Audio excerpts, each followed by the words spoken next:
Okay. She ran out of the room, and he heard her chattering on the phone from the kitchen. Sorry, he muttered. Let's get back to business. Spenser lifted his glass and took a sip of the whiskey Yank kept in the bar. Son of a bitch, I'm out. With a scowl, he folded his hand. I'll just have a smoke and watch Yank take the rest of you suckers for all you're worth. A few hands later, Spenser reached for his cigar, then narrowed his gaze when he came up empty-handed. Winning's not enough for you, Morgan? You have to stoop to stealing stogies for fun? Yank tossed his cards onto the table. I take offense at the implication. I'm winning fair and square, and I didn't take your damn cigar. Maybe you're getting old and you forgot whether or not you lit one. Curly rose to his feet. Come on, boys. We don't need to fight amongst ourselves. Spence here can have my cigar. If my wife smells it on me, she'll douse me with kerosene and light a match. He glanced down. Hey, wait a second. Yank winced. Yours is gone too? He asked, a sneaking suspicion dawning. The other man nodded. Mel? Yank turned to the fourth man. Mine's gone too. Yank groaned. Sophia Francesca Jordan, he bellowed. Get in here now. You don't have to yell, Uncle Yank. I'm right here. Sophie's voice sounded from beneath the card table. The little sneak. How had she gotten underneath there without them noticing, he wondered. She tried to stand too soon and bumped her head. Ouch!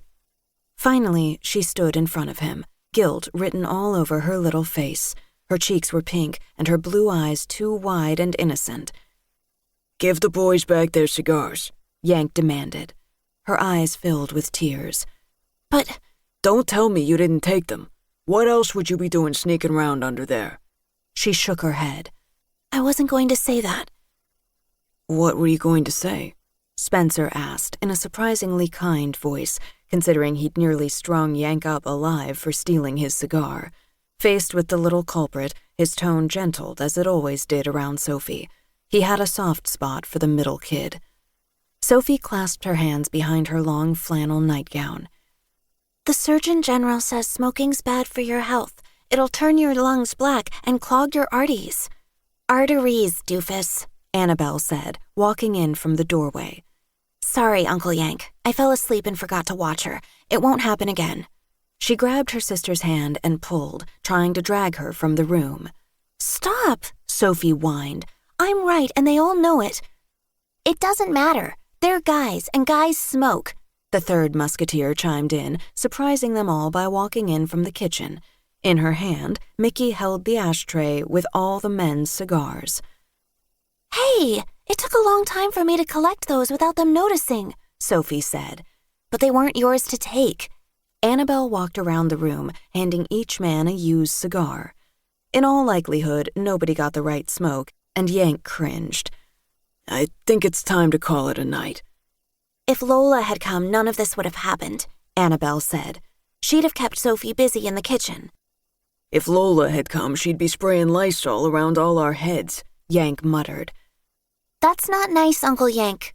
Mickey smacked him on the shoulder with her little hand. See, he said to his friends.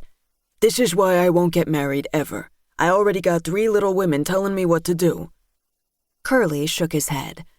It's more like with 3 little girls you couldn't find a woman in her right mind who would have you. Except Lola, but Yank's not bright enough to know a good thing when he's got one, Spenser said with a laugh. This from someone who's already got 1 divorce under his belt. Sophie pulled the sleeve of Spenser's sweater. Really? You were married? To who? When? How?